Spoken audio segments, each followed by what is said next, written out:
All right, let's do this. Let's rank the top 50 NBA players going into this season. So we've ranked the top 30 in each position, and now we're going to put it all together and do my official top 50 ranking. So this is the prediction on how I think that these players will be throughout the 2024 season, not what they currently are today. And yeah, this was tough to do. My initial list had 75 names, so I had to cross off 25 guys. So basically, anybody not named could be an honorable mention. And a lot of time went into the process of this video, so if you guys could drop a thumbs up, I would really appreciate it. And then like always, let me know in the comments what you agree with or disagree with. And without further ado, let's get into it. All right, let's start off number 50 with Brook Lopez, the center of the Milwaukee Bucks. Brook Lopez has really been phenomenal since joining Milwaukee in the 2019 season. And it's crazy. Last year, Lopez had almost the best season he's had in almost a decade. He put up 16 points, 6.5 rebounds, gave the Bucks 2.5 blocks a night, shot 37% from three, and was one of the best defensive players in the NBA. Lopez was literally second in DPOY voting last year at the age of 34. He was definitely a top 40 player in the NBA overall last year. I do think that he's going to take a little bit of a step back. Got that new contract, will be 36 years old at the season's end, but I still love Lopez as a player, and he's such a vital part to this Bucks team that's hoping to win a championship in 2024.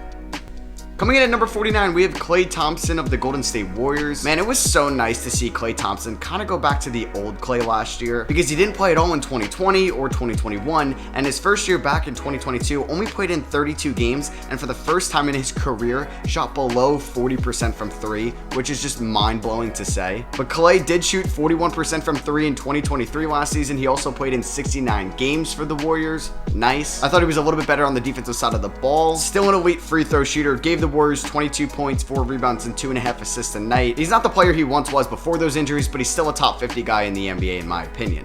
Coming in number 48, we have Evan Mobley of the Cleveland Cavaliers. Mobley's going to be entering his third year in the NBA, and like Lopez, was a finalist for Defensive Player of the Year last year. Mobley's literally only 22 years old, and he's scored north of 15 points each of the first 2 seasons of his career. He's a good rebounder. He's an underrated playmaker for somebody of his size, and like I already mentioned, he's an elite defender. I think his defense is going to take another step this year, and he very well could win Defensive Player of the Year at 22 years old. Coming in at number 47, we have Aaron Gordon of the Denver Nuggets. I still think Gordon is one of the more underrated players in the NBA. He does everything so well for a team, and he's only 27 years old. He'll be 28 very soon, or actually probably by the time you guys are seeing this video, but he's, yeah, right in his prime. He gave the Nuggets 16 points, 6.5 rebounds last year, 3 assists a night as well. He's a good defender, and he shot 35% from three. He's a do-it-all type of guy. I think he's a top 50 player in a vacuum. He'll never be a top 25 guy in the league. He may never be a top 40 guy, but I think this is the sweet spot for Aaron Gordon. I think he's gonna have another great year alongside Nikola Jokic in Denver. Coming in at number 46, we have Rudy Gobert of the Minnesota Timberwolves. The reason why I have Gobert this low is just I'm kind of out on his offensive side. We know he's a world-class defender, and I think he's going to be back in the Defensive Player of the Year conversation, but there's a lot of great defensive big men in the league. We already talked about Lopez and Evan Mobley. There's going to be some others that we're going to talk about higher up on this list, and Gobert is going to be in the mix, yes, but on the offensive side of the ball, he's really just an alley-oop catcher, an offensive rebound guy, inside scorer, and that's really it. He had the worst year of his career since 2016 last year in his first year in Minnesota, but I do think that he'll be better in year 2, another year alongside Karl-Anthony Towns in that front court and playing under Chris Finch. He's still a top 50 guy in the NBA just to how elite he is on the defensive side of the floor. Speaking of being elite on the defensive side of the floor, we got Draymond Green coming in at number 45. Draymond is far from entertaining on the offensive side of the ball, but he really is one of the best defensive players, not of this season, of all time. Him being in the top 45 is just alone on the defensive side of the ball. Last year, he averaged 8.5 points and shot 52% from the field, shoots 30% from three. Nothing crazy there, but he gives you 7 rebounds a night. He gives you 7 assists a night from the power forward position, and he's one of the best players in the passing lanes, inside D, on the perimeter, playing off ball. He's literally a quarterback on the defensive side of the floor, and if you just love watching defense, watch Draymond any given night and you'll be entertained. Coming in at number 44, we have Julius Randle of the New York Knicks. Kind of weird to have him this low since he was an All-NBA member. And you guys know my stance on Julius Randle. I'm not the biggest fan at times, because yes, he may have some phenomenal offensive games. He really leaves a lot to be desired on the defensive end of the floor, and sometimes in the hustling aspect of the game, because there's times he'll either make some boneheaded turnovers or just take some really poor shots and not get back on the defensive side of the floor, which is pretty frustrating to watch as a Knicks fan. But I think this is a fair ranking of Julius Randle, that when he's on, but when he's not on the offensive side of the floor, he's really unplayable at times. I still think he's a top 45 guy in the league, and he could definitely be an All-NBA guy again in 2024. A young player that I think will have a monster year in 2024 is LaMelo Ball. LaMelo Ball was playing so well last year before he went down with his injury. In 36 games, he averaged 23 points, 8.5 assists, and 6.5 rebounds. Also gave the Hornets a steal and a half a night. He was also one of the league's best three-point shooters, shooting 38% from downtown. He has a whole offseason to rehab his fractured right ankle injury that he suffered last year. He just turned 22 years old. I'm so excited to watch LaMelo return and be one of the better point guards in the NBA in 2024.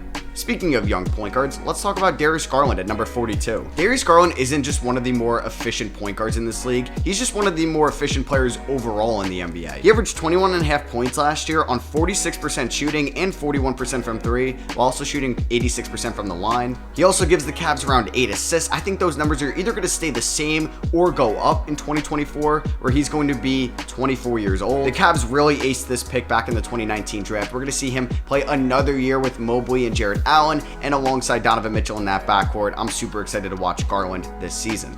Coming in at number 41, we have Michael Porter Jr. of the Denver Nuggets. I feel like I had to put another Nugget in here, and Michael Porter Jr. is only 25 years old, and if he could stay healthy, at a 6'10 frame, he's one of the best overall shooters in the NBA. In his rookie season, he shot 42% from three. In year two, he shot 44% from three. And last year for the Nuggets, he shot 41% from three on 7 attempts a night. I think those numbers can even go up next season. I think we could finally see Michael Porter Jr. score north of 20 points per game, because maybe Mike Malone will increase his minutes, and he is one of the wettest jumpers in the NBA. Speaking of wettest jumpers in the NBA, we got Desmond Bane at number 40. Desmond Bane is really underrated in my opinion, and the reason I think he's going to be a top 40 player in the league next year, because he's going to ball out for the first 25 games of the season. Desmond Bane is one of the best three-point shooters in the league. He's been like that since he entered the NBA in the 2021 season. Last year for Memphis in 58 games, he averaged 21.5 points, 5 rebounds, 4.5 assists a night, shoots 48% from the field, 41% from three, and 88% from the line. I could see all those numbers going up next year. He's only 25 years old, and he's fresh off a new contract extension. Coming in at number 39, we have Lauri Markkanen of the Utah Jazz. We all know that Lauri Markkanen broke out last year, won Most Improved Player, and if his numbers can just stay relatively the same, this is definitely warrant of a top 40 ranking. Markkanen averaged 25.5 points, 8.5 rebounds last year with the Jazz, 2 assists a night, and was super efficient. 49% from the field, 39% from three, and 88% from the line. Markkanen is still only 26 years old. He's playing for that next contract that he should get at the end of this year's season. He was an all-star last year, and I think he's going to do the same this year, and there's a chance he's an all-NBA player for the first time in his career as well. I got Andrew Wiggins of the Golden State Warriors coming in at number 38. We may never see Andrew Wiggins score north of 25 points per game like we thought he was going to do coming out of Kansas in the 2014 NBA draft, but he's literally perfect in his role for Golden State, and that's why he's a top 40 player in the league. He gives you around 17 to 19 points per night. He gives you around 5 rebounds, 2.5 assists. He's one of the more underrated perimeter defenders in the league in my opinion, and over the last few seasons, he's been a great three-point shooter in Golden State. 38% from three in 2021, 39% from three in 2022, and 39% from three again in 2023. I'm hoping we could see Andrew Wiggins play north of 70 games this season because I love watching him play. We got Mr. Consistent DeMar DeRozan coming in here at 37. DeRozan was great once again last year for the Chicago Bulls, giving them 24.5 points, 5 assists, 4.5 rebounds, and shot 50% from the field. The only thing about DeRozan, this will be his age 34 season, so I do think there's a chance he takes a slight step back. I also think that there's a chance that DeMar DeRozan isn't a Chicago Bull by year's end. I have the new Phoenix Sun Bradley Beal coming in here at number 36. I'm so eager to watch Bradley Beal play on a good team again in Phoenix, where we can hopefully see him buy in on the defensive side of the floor, because we really haven't seen him be a good defender in a few years. And it's looking like we're going to see him play point guard minutes, which is also super exciting because Bradley Beal has had some phenomenal playmaking seasons. In 2022, he averaged 6.5 assists a night. Last year, 5.5 for Washington. And he was also super efficient last year, 50% from the field, 36% from three, 84% from the line. We may see point guard Beal be a full-time thing going forward, and I couldn't be more excited. We got Zach LaVine here coming in at number 35. Man, I think Zach LaVine deserves some more respect. He gave the Bulls 25 points per game last year, 4 assists, 4.5 rebounds, and shot 48% from the field, 37% from three, and 85% from the line. And oh yeah, he played 77 games. He played 67 games in 2022. He played 10 more last year. This dude can stay healthy now, which is just great to see. I do think his injury concerns and his injury proneness has been overblown over the last few years. And I think LaVine would be the perfect number 2 on a really good team. I just don't think he's a ceiling raiser on this Bulls team, so that's why I don't have him any higher. We got Karl-Anthony Towns coming in at number 34. And hear me out. If we could see Karl-Anthony Towns be healthy this year. We only saw 29 games, last year from him, and he's going to play another year with Rudy Gobert, get more familiar with that new role. He's going to go back to being one of the best offensive players in the league, not just one of the best offensive big men. Cat can shoot 40% from 3 for somebody that's 6'11". He can also give you almost 5 assists a night as well. He's one of the best overall offensive players in this league, and if we could see just maybe more than 50 games from Cat this year, and there's a good chance he's all NBA this year because he's going to be forward eligible, no longer center eligible. We got Jamal Murray coming in here at number 33, the dude that just tore it up in the 2023 playoffs. He's going to be a full year already away from his ACL tear, and Murray was really good in the regular season last year. 20 points, 6 assists, 4 rebounds, shot 45% from the field and 40% from 3. But if he just carries that momentum for what he did in the playoffs for the Nuggets, he's going to be insane this season. He could not miss a shot, it seemed like, in the conference finals or NBA finals for Denver. And yeah, he's already the 3rd Nugget in this top 50 list. That team is loaded. He's been underrated pretty much for the last decade. Drew Holiday coming in here at number 32. There's a reason why he's 5-time all-defensive team, because he's one of the best perimeter defenders in the league and has been for the last decade. He's also a really good scorer as well. Holiday averaged 48% from the field last year, 38% from 3, and gave the Bucks 19 points, 7.5 assists, and 5 rebounds. There's also a chance that Drew Holiday is a Hall of Famer one day, since he did win a championship with the Bucks in 2021. So let's start treating him like a future Hall of Fame point guard. I got Domantas Sabonis coming in at number 31 of the Sacramento Kings. Sabonis has just thrived in his new role in Sacramento. He helped the Kings finally make it to the playoffs last year as they were the 3 seed. He gives you around 20 points, 12 rebounds, just a monster rebounder. Also, 7 assists per game last year. Are you kidding me? From somebody at his size at 6'11". He also shot 61% from the field last season, which was a career high, 37% from 3. He's a do-it-all guy, and if he can improve just a little bit on the defensive end, I think he's going to be top 30 in 2025.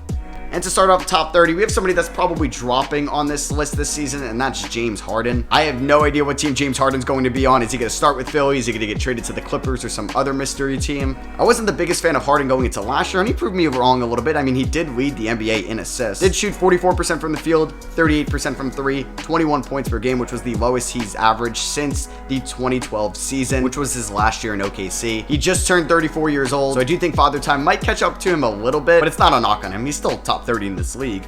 And at number 29, I got De'Aaron Fox, the 2nd Sacramento King mentioned. Fox was the main reason why the Kings were the 3 seed in the West last year. He's only 25 years old still, and he averaged 25 points, 6 assists, 4 rebounds for Sacramento. He's somebody that's a true ceiling raiser. He will make your team better in every single way, and he could be top 25 for sure next season. I got another point guard here at 28, and that is Tyrese Halliburton of the Indiana Pacers. Halliburton just does everything well. He scores well, rebounds well, passes well, defends well, runs in transition well, shoots well. This guy is kind of a perfect player. He's also only 23 years old. It's kind of crazy that him and Fox did play together. But both Indiana and Sacramento are definitely working out in their own ways. But yeah, Halliburton just shooting almost 50% from the field, 40% from 3, and almost 90% from the line is just mind-blowing, because this guy is still one of the best passers in the league and is a great defensive guard as well. He's really a do-it-all player. At number 27, I have Mikal Bridges of the Brooklyn Nets. Mikal Bridges is an elite 2-way player in this league. He showed last year for the Nets that he could be a number 1 scoring option efficiently. He gave the Nets 26 points per game in 27 games played, shot 48% from the field, 38% from 3, also 90% from the line. Shout out to Mikal Bridges, because he can get to the line and he could shoot well from it. I would like to see his playmaking go up a little bit this year. If we could see him maybe average north of 4 assists, I will have him even higher in 2025.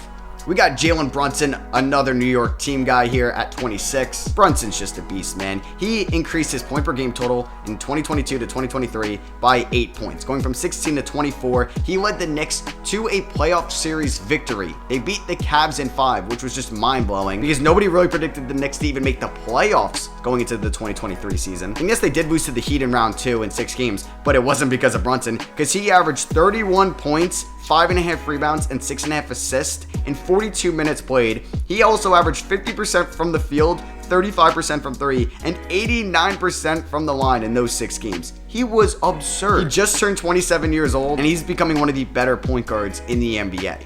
At 25, we have Zion Williamson of the New Orleans Pelicans. Now, Zion would be 100% higher on this list if he didn't miss so many NBA games throughout his first 4 years in the league, because when he plays, he could be a top 10 guy in the league. He's one of the more physical players in the league. He averages around 26 points and 7 rebounds. He shoots at such a high clip, giving the Pelicans around 61% field goal percentage, and he can really go toe-to-toe with anybody inside the paint. But yeah, he's got to stay healthy if he wants to be higher up on my list. Coming in at number 24, we have arguably the best defensive player in the NBA, Jaren Jackson Jr. Now, he is the reigning depoy, so you can say he is the best defensive player in the league. He's about to turn 24 years old, and there's a reason why he's the starting center on Team USA this summer. He's been the best shot blocker over the last 2 years, leading the league in 2022 and in 2023. He had the best offensive performance of his career so far last year in his 5th season, 18.5 points, 7 rebounds, shot 51% from the field and 36% from 3. Also shoots almost 80% from the line. And I think this is going to be a big year offensively, while we also know it's going to be a big year defensively. But with Ja Morant being suspended to start the year, I think we're going to see Triple J go off. Coming in at number 23, I have Pascal Siakam of the Toronto Raptors. It is crazy. This may be Pascal Siakam's last year with Toronto, because he will be a free agent in the 2024 offseason. And over the last 2 years, Siakam has led the NBA in minutes per game. And he had the best year of his career last year, 24 points, 6 assists a night, 8 rebounds, shoots 49% from the field. I would like to see his three-point percentage increase a little bit, 33% last year. Would like to see that go up to maybe 35 or 36%. Yeah, I think Siakam's actually really underrated throughout the NBA. I know he's not having the greatest Team USA performance this summer, but I got Brandon Ingram coming in at number 22. I think the Pelicans team is Ingram's. Now, he only played in 45 games last year and 55 games the year before that, but he's been on the floor more than Zion has. And down the stretch last year, Ingram was phenomenal as a scorer that he's always been, but also as a playmaker. In his final 14 games, he averaged 29 points and 8 assists a night, also shooting 51% from the field and 38% from 3. I would be excited to see Brandon Ingram maybe play some point guard this year with moving CJ McCollum to the 2, but we'll see. Speaking of point guards, I got Trae Young coming in here at number 21. I think Trae Young has been disrespected a little bit. He was definitely inefficient at times last year, only shooting 43% from the field and 34% from 3. But he did average 26 points and 10 assists and led the Hawks to a playoff appearance. Now, I do think if Trae Young puts up those same exact efficiencies, he will actually drop on my list. But he's been efficient in prior years, because in 2022, he shot 46 from the field and 38 from 3. So we know that he could be elite from 3 and solid from the field, and we'll see if his defense improves at all this season. I got Kyrie Irving of the Dallas Mavericks to start off the top 20, coming in here at the 20 spot. And yeah, this is going to be the first year that we're going to pretty much see Kyrie Irving play a full season at the shooting guard spot after being a point guard throughout his first 11 years in the NBA, basically 11 and a half, because he got traded to be the shooting guard last year at the deadline to Dallas. And it really didn't work out team-wise for Dallas, but Kyrie was still great. 27 points, 6 assists, 5 rebounds, 51% from the field, 39% from 3 in those 20 games. And Kyrie Irving has always been pretty much efficient from the field and from 3, as well as from the line. And that's why he's coming in at number 20. I think we're going to see a nice year from Kyrie. I know he will be suspended to start the season, but I got Ja Morant coming in at number 19. Ja Morant will miss the first 25 games of this season, but when he's on the floor, he's one of the best point guards in the NBA. Last year for Memphis, in 61 games, he put up 26 points, 8 assists, and shot 47% from the field. And that was with all the off-the-court issues going on. And when he comes back from his suspension, I think he's going to continue being one of the best point guards in the NBA. I mentioned a couple spots ago that Jaren Jackson Jr. is arguably the best defensive player in the league, but I think somebody that can rival him for that spot is Bam Adebayo, who's coming in at number 18. Bam was phenomenal for Miami last year, putting up the best year of his career in my opinion. 20 points, 9 rebounds, 3.5 assists a night, over a steal a night, shoots 54% from the field, and was really good for the Heat in the playoffs as well, being the anchor of their defense and putting up 18 points, 10 rebounds, and 4 assists in 23 games. He's definitely falling on this list, and he may be out of the top 20 this season, but I still got Paul George here in the top 20. He's coming in at number 17. Paul George is getting older. He's going to be 34 at year's end, but he's still a really solid two-way player in the league. But the thing with Paul George, can he stay healthy? He hasn't played above 60 games in the regular season since 2019, and he missed the playoffs entirely last year for the LA Clippers, suffering an injury later in the regular season. He could still put up 24 points, 6 assists, 5 rebounds, and shoot 37% from 3, and those are good enough numbers to still be top 20 in the NBA. He's just getting a little bit older, and some players behind him are kind of going into their prime and are 5 to even 10 years younger than him. Speaking of a player that's 10 years younger than him, we got Anthony Edwards coming in at number 16. I think he's going to have a monster year. I mean, we saw it at the end of the year last year against the Denver Nuggets in round 1, where he put up 31.5 points on elite efficiency. We've seen him be the best player, undoubtedly, for Team USA this summer, and I think he's going to continue to ride that momentum to being a top 20 guy in the NBA this season at just the age of 22. The shooting guard position is in great hands. I got Donovan Mitchell coming in here at number 15, and Mitchell's first first year in Cleveland was phenomenal. 28 points, 4 rebounds, 4 assists on elite efficiency, 48% from the field, 39% from 3, and 87% from the line. He did struggle against the Knicks in his first playoff series for the Cavs, shooting just 43% from the field and 28% from 3, in which the Cavs ended up losing to the Knicks in 5 in a series they were favored in. Donovan Mitchell just turned 27. He's going into his prime. We're probably going to see another monster year from him in Cleveland.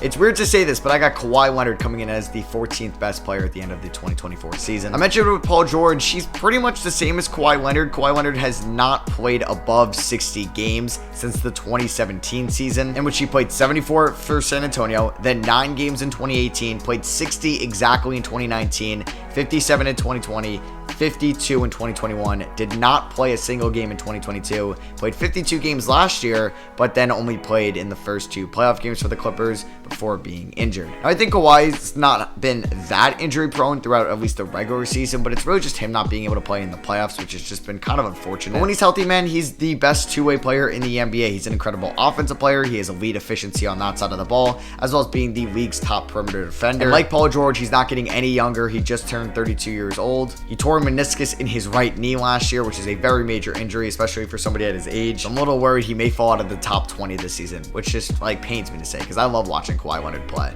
Coming in at my number 1 shooting guard slot here at number 13, it's Devin Booker of the Phoenix Suns. The reason why I have Devin Booker ahead of guys like Anthony Edwards and Donovan Mitchell is because he's done a little bit more, at least, to prove himself over Anthony Edwards, and comparing him to Donovan Mitchell, he was way better in the playoffs last year. The Suns did beat the Clippers, then lost to the Nuggets, and Devin Booker was phenomenal in the 11 playoff games he played in. In 42 minutes, he averaged 34 points, 7 assists, 5 rebounds, almost 2 steals a night, and also shot 59% from the field, 51% from 3, and 87% from the line. He was just a cheat code offensively.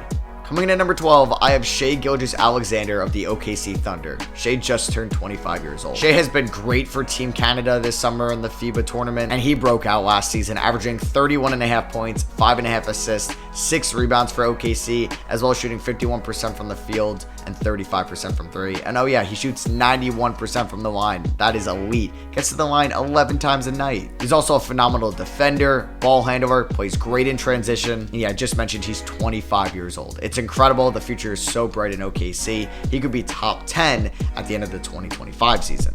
I got Damian Lillard of the Portland Trailblazers coming in at the number 11 spot. Dame just turned 33 years old, and while he isn't currently going to be on the Blazers next year, it seems like he hasn't been traded at the moment I'm recording this video. He did just come off one of the best offensive seasons of his career. You could say it was the best offensive season of his career. Dame was really disappointing in the 2022 season, posting a career low in field goal percentage and 3-point percentage. Well, he responded last year, averaging 32 points and 7 assists, 32 points being a career high, and shot 46% from the field and 37% from 3. It doesn't look like he's slowing down just yet, but he will be a little bit older this year. We know he's not the greatest defender in the world, and I do wonder if those numbers will look as good as if he gets traded to Miami. And speaking of Miami, I got Jimmy Butler starting off the top 10. Yeah, Jimmy Butler is going to be 34 very soon. He might already be 34 by the time you guys are seeing this video. But how could I not put him in the top 10 after the playoff run he just had, or really just playoff runs in the last 4 seasons since he joined the Miami Heat? He took the Miami Heat to the NBA Finals in the bubble in his first year in Miami in 2020. He did struggle the following year after getting swept by Milwaukee, but was phenomenal against the Celtics in the Eastern Conference semifinals, in which they lost in 2022. And last year, beating the 1-seeded Bucks as the 8 seed is just historic what he did. He averaged 27 points, 6 rebounds, 6 assists, shot 47% from the field,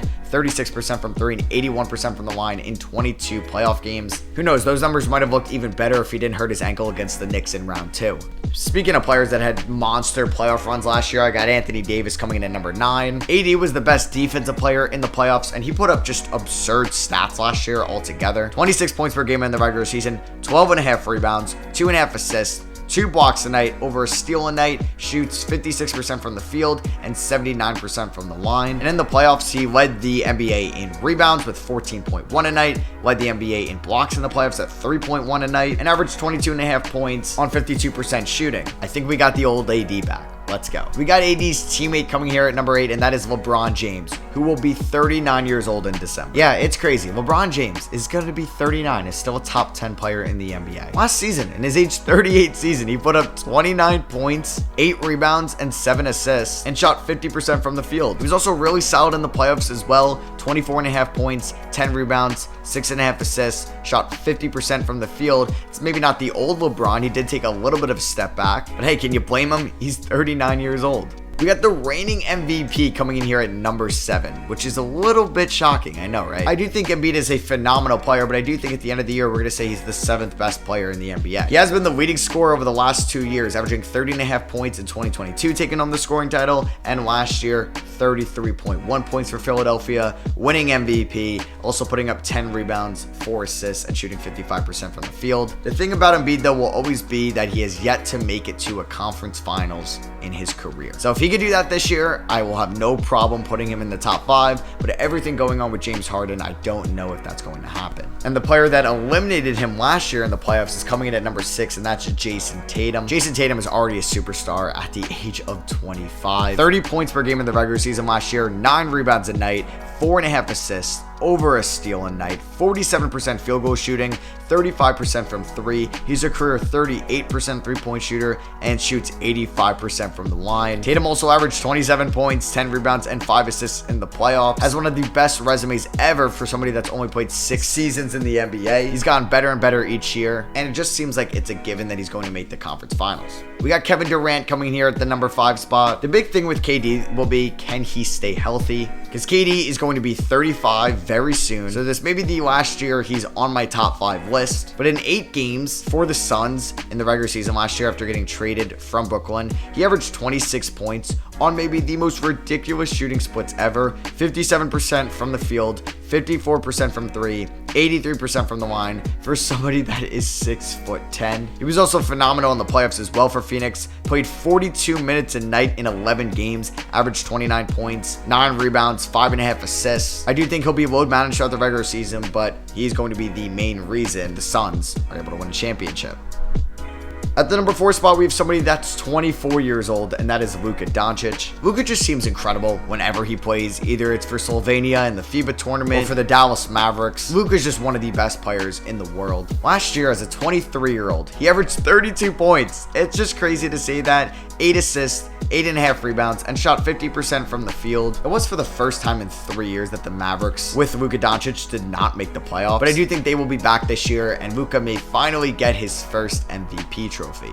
At number 3, I have the only point guard ahead of Luka in my rankings, and that is Steph Curry. This may be the last year that I rank Steph ahead of Luka. I mean, like I just said, Luka's only 24. Steph is going to be 36 at the end of the season. But Steph was phenomenal last year. 29.5 points, 6 assists, 6 rebounds, and he's not slowing down at all with his efficiency. 49% from the field, 43% from 3, and 92% from the line. We know that he's the best shooter of all time. He averaged 30 points in 13 playoff games last year, shooting 47% from the field and 36% from 3. And I expect him to still be a top 3 player in the league this season.